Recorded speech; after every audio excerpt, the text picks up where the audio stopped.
Welcome to ADHD Gathering, a podcast highlighting diverse narratives within the ADHD community and amplifying strength from real ADHD folks. I'm your host, Ying, also known as ADHD Asian Girl across all social media. Let's tune in to today's show. Welcome to the podcast, Sydney. I'm so glad you're here. I first met Sydney through Twitter, through the awesome ADHD Twitter space. And she is one of the big creators on their handle, What the ADHD. And I quickly fall in love with her like quirky personality and her way of communicating science into regular words. And she has awesome YouTube channel as well. So Sydney, thank you so much for being on the podcast. Could you say a word or two to introduce yourself? Yeah. Hey, thanks for having me on. I was really excited when you said you were doing a podcast. So this is really awesome. I'm excited. So, a little about me. I'm Sydney. I'm in my 30s. I'm a mom and I have ADHD.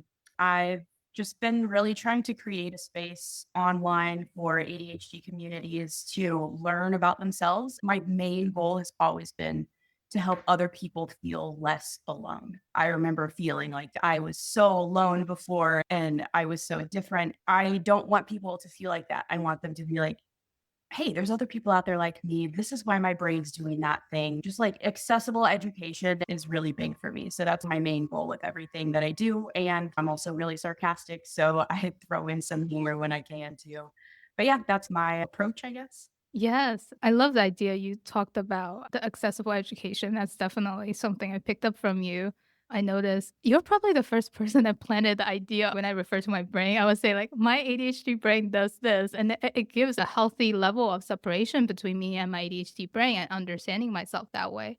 But first, tell me more about how you felt before your diagnosis. You said you felt very alone, same here, and you felt different.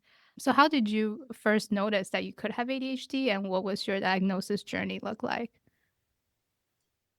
So, as a kid, I always felt different. And a lot of that, unfortunately, came from the adults in my life. They would draw attention to these behaviors and my habits and things. So, for example, I was that kid with the messy room and the messy desk and like papers crumpled up in my backpack, and I would forget my homework. And my mom was very much a neat freak. And she would respond to my messes by yelling at me and punishing me.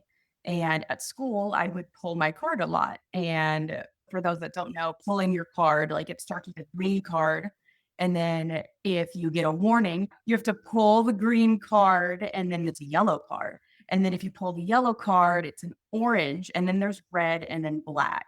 And if it's black, you have to go to the principal's office. I never got to black, but I was always that kid that was like, Sydney, go pull your card. You didn't turn in your assignments. Sydney, go pull your card. You're talking when you're supposed to be paying attention.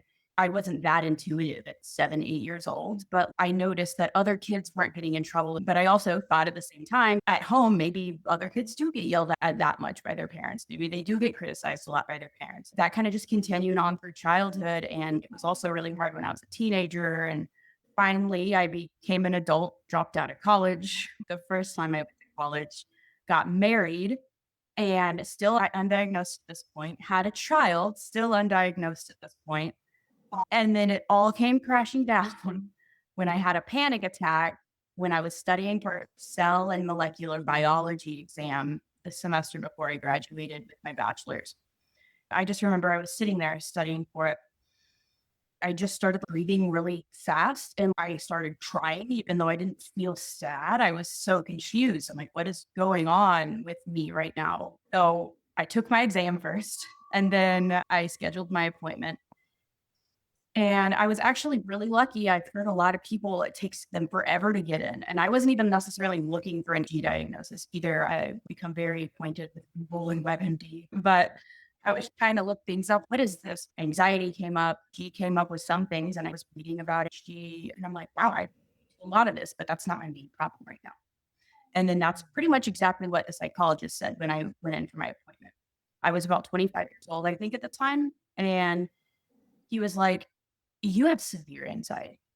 And I'm like, I would probably agree with that. So he started me on antidepressants, and that was that first appointment.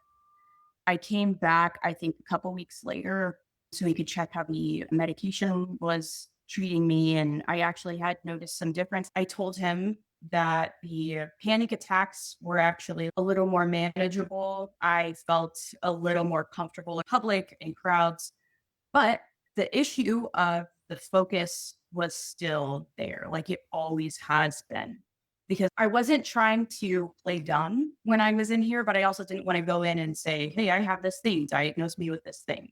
So I was just explaining what I've been dealing with, generally the focus stuff, but also I was unorganized as a child and I still am today. I procrastinate a lot. I'm very impulsive. I talked a lot when I was a kid. I still do as an adult, like overshare. And the thing is, I don't know if I've mentioned this on Twitter before,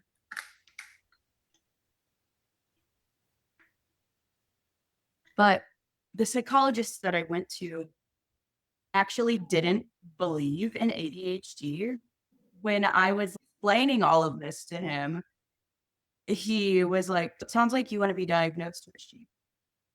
And I think, like, I just tweeted this morning about how I have really bad imposter syndrome too. Like, I still sometimes feel like I'm faking issue. I think that's probably part of it.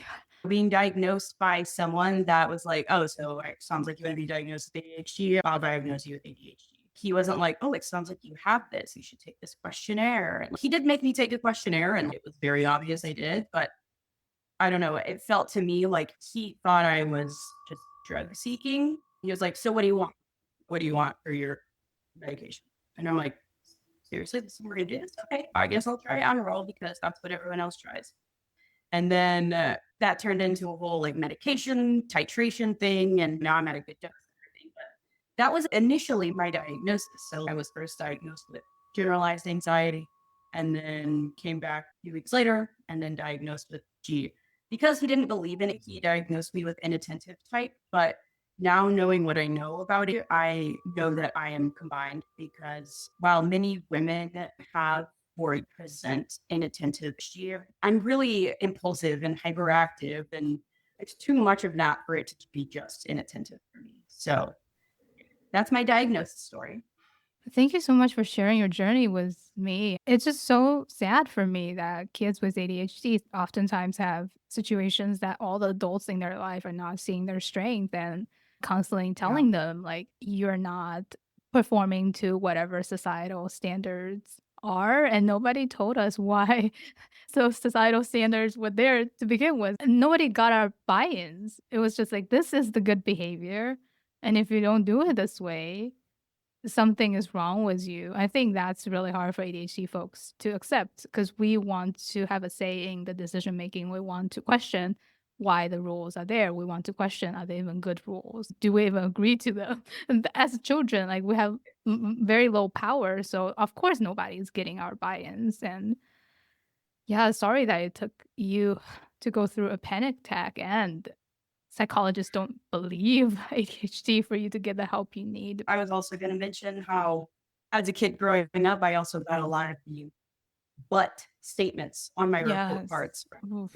They would be like, Sydney is a pleasure to have in class, but she needs to work on her organization. Oh, Or Sydney no. has potential. That's like the biggest trigger statement for me. Oh, you have potential, reach your potential. But her behavior could improve and she could maybe reach her potentials. As I was a kid, there was always more work for me to do. And I never really understood like why I wasn't ever good enough as I was. I couldn't really articulate that as a kid. I can articulate that now, but that's definitely how I was feeling. Like nothing I ever did was good enough for my teachers or my mother. As an adult now and as a parent now, I really try to stay aware of how I'm speaking to my own child now too, and try to be a little more understanding of what he might be going through based on what I experienced when I was a kid. Yeah, since you're talking about being a mother, I would love to learn more about how your intersectionality impact your ADHD experiences. Because I know you're a mother, I know you're Latina, and I know you have a certain long-term health conditions. So there are many layers to your experiences. So I would love for you to talk more about how you think those things combined together have impacted your ADHD experience. Yeah. So from a societal perspective of being a minority and being a woman, I've been very fortunate in that I haven't experienced the sort of belittlement or discrimination in the ADHD spaces that I know a lot of minorities and women deal with. And I'm very aware of that privilege. And I try to leverage that to amplify their experiences and their voices as much as I can. And then, with anything, I just want people like me, minorities, women, mothers. I also have hypermobile Ehlers-Danlos syndrome, the connective tissue disorder that's very common in people with ADHD and autism. I just want people like me to see what I'm putting out there, want them to not feel alone. I want them to see that it is possible to do X, Y, and Z. Hey, it's okay that you had to drop out of college. It's okay that you don't have life figured out right now. This person doesn't either, and maybe she never will, talking about me, but you're not alone. There's other people like you, and we're all trying to figure this life out, and everything's going to be okay. I just want people see themselves in me, basically. I want other people to relate to what I'm saying and feel like they have someone that's well is there. That's so beautiful as your vision. I felt like almost like a mission statement. And then that's something I definitely experienced of creating content in the community. Like I never really created much online before. And it was quite the new experience for me because I was very shocked about how friendly the community were. I really love the idea that people in this community a lot of times are intentionally amplifying each other's voices, especially the voices of people who historically and now have less voice and less power. Definitely. But take a little break from the show and talk about my ADHD coaching. So, if you're interested in accomplishing more by doing less, building your ADHD resiliency, amplifying your strengths, as well as craft your own ADHD toolbox and narratives, I'm currently taking one-on-one coaching clients. So, feel free to visit ADHDasiangirl.com/coaching and book a free coaching introductory call with me. My background are in positive psychology, mindfulness, as well as lots of ADHD tried and true tools. I'm looking forward to working with you. Now let's turn back to the show. We talked about your long journey to finish your bachelor, and now I know that you are very awesome, like science geek woman. That's how I think about you for some reason. I'm like, she explained the brain and biology into simple English sentences, and I'm terrible at biology, so I really admire that. Tell me more about how did you discover the strength of yours of doing almost science communication, science translation, as well as I know you build really awesome Notion templates. That's really wonderful of organization skills, customization, probably programming, lots of different things, and you create awesome YouTube videos. Tell me more about how did you discover all these awesome strengths of yours? First of all, thank you for the compliments. That's a huge motivator to keep doing it and not give up. So starting with the science communication stuff. My bachelor's is in biomedical science and chemistry. I think after I had my son, maybe it was when I was pregnant with him, I realized that I really like learning about science and what's going on in the body. And it helped me understand what was going on with him a little better, kind of eased my undiagnosed anxiety at the time. And I realized that I was good at explaining it, maybe not until grad school. So after I graduated my bachelor's, I immediately went into grad school that next spring semester. So I graduated in winter, then I went in January to grad school and I became a TA. So a teaching assistant. I taught biology labs. And it was then, I think, when I realized that I have to explain these different types of bacteria and these anatomical structures. And when I realized that these college students were like, what is this? I'm like, how do I understand this? How can I explain this to someone else? And then as my son started getting older, so when I graduated from college, I think he was like 2.5. He's 8 now, but he started asking questions like all kids do. Like, why? Why is this? What is that? What does this mean? I'll just say, for example, why is the sky blue? It would be like, I don't know. Let's look it up. Like we would look it up together. We want to learn it together. So we would learn things together. And then if it still didn't make sense to him, I would explain it in a way that he would understand. So then that coupled with like my teaching experience, I think really it started to solidify that I wanted to communicate these complicated things to other people because I saw that when my son understands something, like I explained to him, this is how your brain is working right now. He takes things less personally. He can separate himself from what's going on if it has to do with him. And I'm like, oh, this is what's going on in your brain right now. It's trying to protect you from XYZ. He he doesn't react as strongly to things if he thought it was like all his fault or if he didn't understand what's going on. So just working with him and then working with other people who are trying to memorize things for a lab practical, that's where that came from. And then with ADHD, I was like, learning about ADHD is helping me understand it and helping me cope with things. Like 2 years ago, from my own account, and I've always said self awareness is like the best thing you can do for yourself. It's like I want to explain ADHD to other people. I want them to understand why their brain is doing what they're doing, what's going on in their brain. But you start talking about synapses and dopaminergic stuff, people are gonna just their eyes are gonna glaze over and they're not gonna listen to anything you're saying. So I have to make it interesting and fun because if my poor 5-year-old child can stay engaged with me when I'm explaining to him how his brain works, then I think I could probably do that with adults too. And that's like my goal with creating content. And then with Notion, so I actually used Notion for the first time at the last job that I had. I had never heard of it before, but it was this new thing. And like a lot of people with ADHD, new things are very exciting to me. Yep. I'm like So nodding really heavily. novelty, that's, oh my gosh, all the lights are going off. I want to learn this thing. And just like learning new things. I love to teach myself things that I never dabbled with before. And then like again with the YouTube video, like I didn't know what the heck I was doing with recording and like cutting videos and using Adobe and all that stuff. But like I just mess around with it and it really helps, like I said, or when I get compliments on it. Because if I don't get compliments on something and I just feel like I'm good at something, then I'm like, maybe I should just give up. Yeah, I enjoy it, but it's not like paying me bills. No one's even noticed it.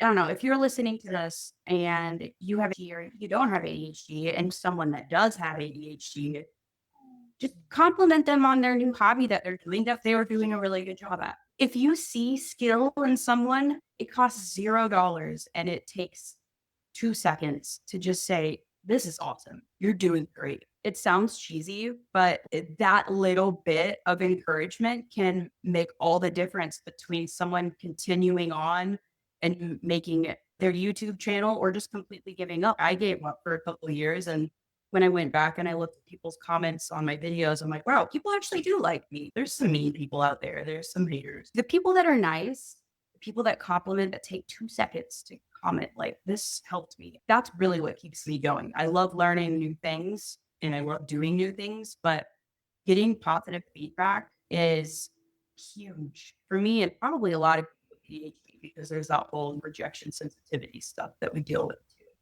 Yeah, just trying all the things and doing all the things and getting compliments are definitely what keep me going with my strengths. Yeah. Yeah, there's just so many good threads you said there. And yes, I absolutely am all for amplifying each other's strength. That's why I'm creating this podcast. And yes, I totally agree with the connection and people need to be in that positive environments. That's one of the strategies in ADHD 2.0. Dr. Holloway and another author wrote it. They're saying like it's very important for people to have that positive reinforcement, to be in a good environment, and then taking on the right challenges for themselves. But take a little break from the show and talk about my ADHD coaching. So, if you're interested in accomplishing more by doing less, building your ADHD resiliency, amplifying your strengths, as well as craft your own ADHD toolbox and narratives, I'm currently taking one-on-one coaching clients. So, feel free to visit ADHDAsianGirl.com/coaching and book a free coaching introductory call with me. My background are in positive psychology, mindfulness, as well as lots of ADHD tried and true tools. I'm looking forward to working with you. Now let's turn back to the show. And I think this is a perfect transition to my next question of creativity and ADHD, because I hear so many good threads already of ADHD people. Somehow we keep that inner child alive. We have that wonder of why things are this way, right? So we're curious. And then we always want to learn and do new things. And we're usually pretty good at teaching ourselves how to do the thing. And those combined together, I can see why ADHD really could contribute to creativity. So tell me more about your thoughts on ADHD and creativity. Is it okay if I talk a little bit about the science of it for a Yes, moment? absolutely. That's your Cool. strength. Uh, Show your strength. I did a lot of research on this topic. I made a video on it a couple months ago. So the default mode network, there are these things in our brains. They're networks. A network is like a collection of different brain regions that are responsible for certain things. There are other ones, but for simplicity's sake, I'm just going to talk about two. So there's one that's called the task positive network. And then the other one is called the default mode network. So there's the TPN and the DMN. And the TPN is what is active. So imagine the part of your brain, if you just imagine it in two halves, it's not, but if you just imagine it in two halves, that task positive network, that side of the brain is going to light up when you're doing things like focusing on something boring, taxes, or writing an email or cleaning something, just when you're trying to focus on a task that doesn't really have to do with anything internal. It's when you're like organizing, when you're planning, when you're focusing, when you're learning. When the TPN is lit up, the default mode network, the DMN, is supposed to be dark. It's not supposed to be. And then when the DMN lights up, that's when the TPN goes dark, or it's supposed to. So the default mode network is active when you are, people use the term mind wandering a lot. This means when you're thinking about your past, when you're thinking about the future, when you're trying to come up with ideas, when you're remembering something, just like any internal thought that's not related to an external task. Like I said, normally they work opposite. But in ADHD brains, there have been lots of studies that actually show that people with ADHD have a harder time turning that default mode network off. So when their task positive network is lit up, their default mode network is also lit up. Maybe not Wow. to the full degree of just like full blown mind wandering, but it's also lit up. They don't turn it off like they're quote unquote supposed to. So because of that, that's where that creativity comes from. Because when you are trying to generate ideas, you need your task positive network to connect things and make sense of stuff and explain why they're connected. And then in this video, I also talk about like the associative horizon. So that's like how far your mind can stretch to grab ideas to connect them to each other. And so people with ADHD probably have a broader associative horizon. That's why I've been like I was counting the other day. I was like 1, 2, 3, and then in my brain, like the Hey Ya song by Outkast just started like playing in my brain, like 1, 2, 3, my favorite. I'm like, can we not do this right now? Like it's ideas or concepts or memories or stimuli, like sensory stimuli that you just connect to each other. And like the more narrow it is, the more focused you probably are because you're not thinking about songs while you're trying to count something. But because I have that really active default mode network and a broad associative horizon, I'm going to find that outcast lyric when I'm supposed to be over here working on something else, right? But that's exactly the whole idea of creativity is coming up with ideas or solutions that are out of the box, out of that box of the narrow horizon or the type of box that only a task positive network might come up with. Maybe they're logical solutions. If you have that default mode network in action also, then you're probably connecting things that other people hadn't thought of before. And that's what I hear a lot of people achieve. They're out of the box thinkers, they're creative thinkers. But then the problem with that becomes overwhelm. You can get overwhelmed with how many ideas you're having. you can get creative burnout because like you're way too creative for like a long time. And then it's, I have no ideas and I'm a bag of trash and I'm just going to sit on the couch because I can't think of anything creative at all. Do you know what I'm talking Yes, about? yes, absolutely. Yeah, wow, I have so many ideas right now. Okay, one is that as a creative, I've heard about the book of The Artist's Way, and that the idea of the morning page. In the morning, you get up and you write 3 pages of free writing. It's actually really good for my brain, ADHD brain, to do a brain dump. But I always end up maybe 2 weeks in getting super overwhelmed because at some point my brain, it must be the associative horizon or the default network just keep going, and then great ideas coming to me when I'm supposed to focus on something else. At some point, it just gets too overwhelming and give up. Then I go back to that practice up a couple months down the line. I never understood why that happened to me, and now I may have a better idea why that happened to me. Mhm. I like that idea though. What did you say that was called? Like, The book is called The Artist's Way, and the practice is called okay. morning pages. It's just essentially you get up in the morning, you free write for 3 page of whatever you want to write. She claims that this helps you to spark ideas. You have creative ideas later on. It's not like you have to write about creativity, just write anything. I love the practice, but I've entered overwhelmed through it many times. So when you cycle between being really creative and going through creative burnout, that is actually a really good way to cope with that. That's just like a habit you probably just have to work on. For me, something that works. Okay, I'm going to show you. Other people aren't going to be able to see it, but I have stacks on stacks of post-it notes. And like they're actually spread all around my house too with pins. And then I also have an idea dump in my Notion page.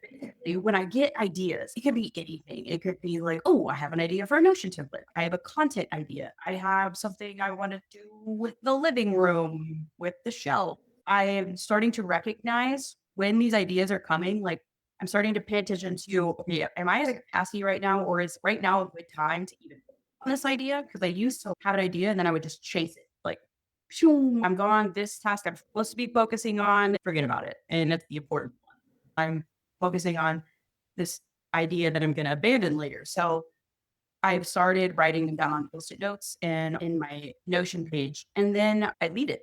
If I'm busy, I leave it. It's there. And if I want to come back to it and then kind of expand on it. If I don't, I have something in Notion where I'm like, nah, and then I just click it and then it hides it from all the other ideas that I have.